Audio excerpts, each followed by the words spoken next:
안녕하세요. 아웃도어 TV의 마스코트 다야입니다. 예로부터 가장 많은 사람들이 즐기고 있는 아웃도어 활동 하면 가장 먼저 떠오르는 것이 바로 등산인데요. 전 세계 어디에나 널리 퍼져 있는 산악 지형들만큼이나 사시사철 다양한 매력을 지닌 장소들이 참 많다고 합니다. 오늘 아웃도어 TV에서는 세계인들이 사랑하는 등산 코스들에 대해 정리해 드릴게요. 자, 지금부터 세계의 명산들을 찾아 고고싱!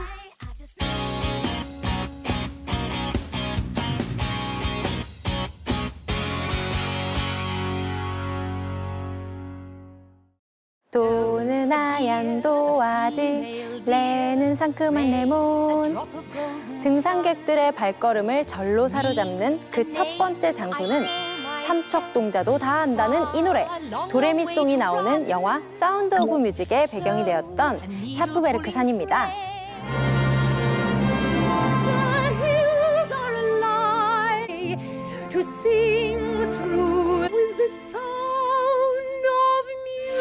오스트리아 짤츠부르크주에 위치한 해발 1783m의 샤프베르크 산은 영화의 배경이기도 하지만 음악계의 길이 남을 두 거장, 볼프강 아마데우스 모차르트와 헤르베르트 폰 카라얀이 태어난 곳이기도 한데요. 그 덕분에 인구 15만 명에 불과한 작은 도시지만 매년 짤츠부르크 음악축제가 열리는 7, 8월이면 세계 78개국에서 28만여 명의 음악 애호가들이 몰려온다고 합니다. 짤츠부르크를 찾는 수많은 여행자들이 꼭 거쳐가는 코스가 바로 샤프베르크 등산이라고 하는데요. 클래식 음악과 등산복의 만남이 다소 어울리지 않는다고 생각한다면 그런 걱정은 뚝! 샤프베르크가 특별한 이유는 바로 샤프베르크 등반 열차에 있기 때문이랍니다. 샤프베르크를 오르는 등반 열차는 약 100년 전에 만들어진 증기관광 열차로 시작부터 정상까지 30도의 경사를 유지하며 올라가도록 설계되었다고 합니다. 한 번에 80명에서 120명 정도가 탈 수 있는 이 미니 증기기차를 타고 40여 분을 오르면 3000m급의 알프스 만년설과 들꽃으로 가득한 언덕, 파란 하늘과 호수들이 절경을 이루는 샤프베르크 정상에 다다를 수 있는데요. 열차에 동시에 탈 수 있는 인원이 엄격하게 제한되어 있어 창밖으로 보이는 아름다운 경치를 온전히 느낄 수 있기 때문에 더욱 인기가 높다고 합니다. 정상에서 내려올 때는 1시간 남짓 가볍게 하이킹을 즐겨볼 수도 있다고 하네요. 여기서 잠깐! 샤프베르크에서 걸어 내려올 계획이라면 산 중턱에 있는 중간역까지만 도전하는 것이 좋다고 하는데요. 중간역 이후로는 경사가 급하고 길이 험해 아이들은 물론 어른들에게도 쉽지 않은 코스라고 하니 음악과 등산을 좋아하는 분들이라면 음악축제 날짜에 맞춰 한번 방문해보는 건 어떨까요?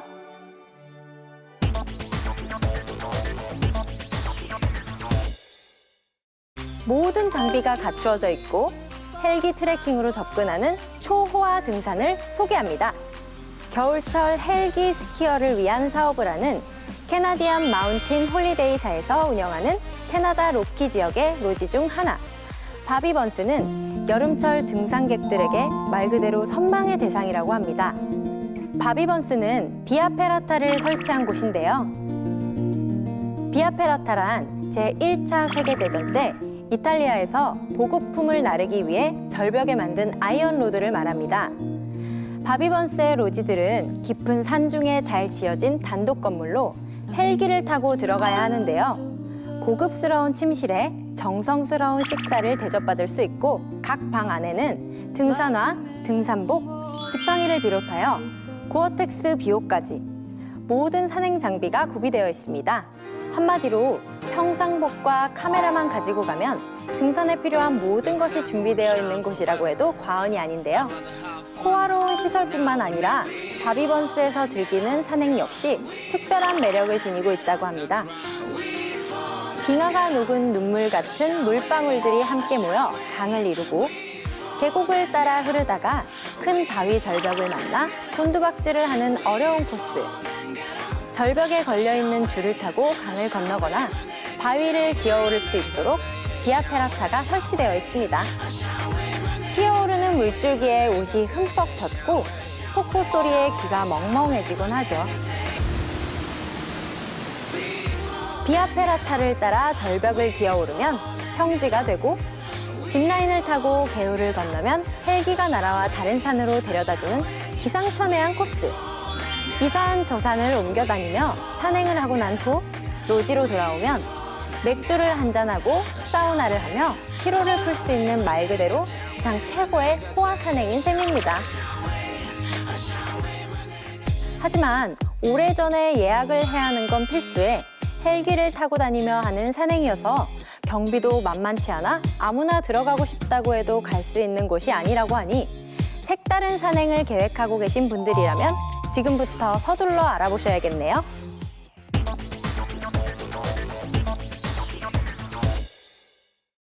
일본 동북 지역의 아오모리와 아키타는 인천공항에서 2시간 30분이면 도착할 수 있는 가까운 곳인데요.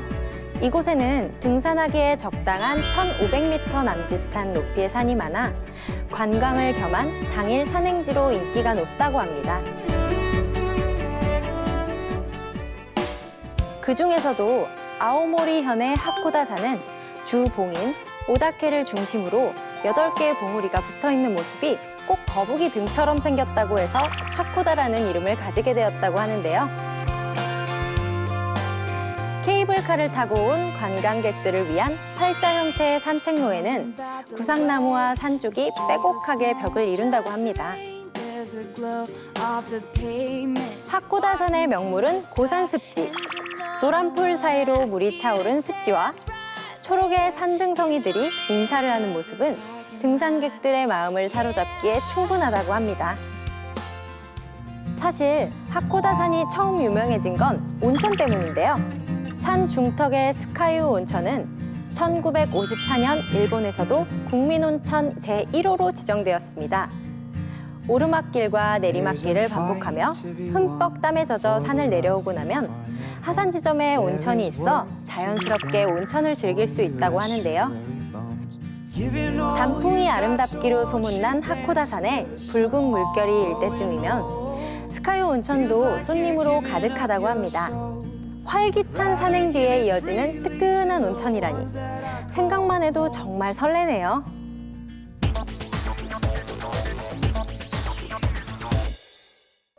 세계에서 가장 아름다운 산을 오르는 기분은 과연 어떨까요?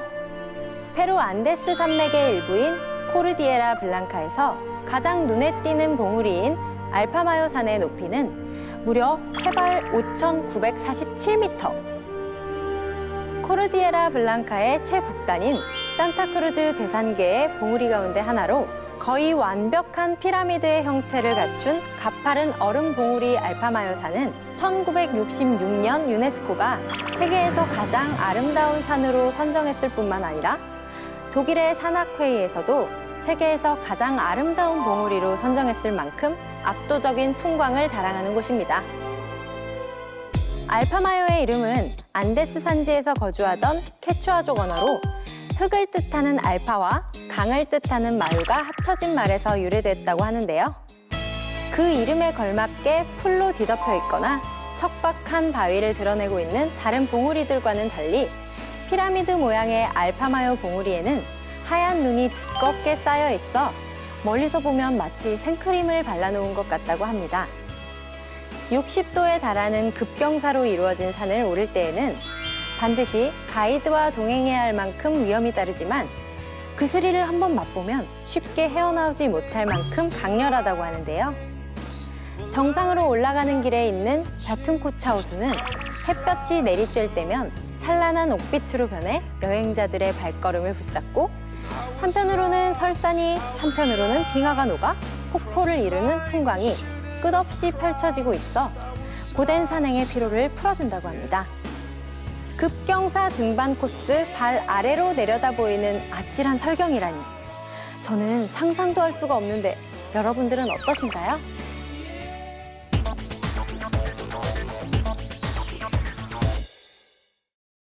어차피 다시 내려와야 하는 길이지만 정상을 밟고 올라섰을 때의 성취감과 뿌듯함은 무엇과도 비교할 수 없다는 등산의 매력. 오늘 아웃도어 TV에서 소개한 아름답고도 독특한 명소들을 정복해낸다면 그 보람이 더욱 커지지 않을까요?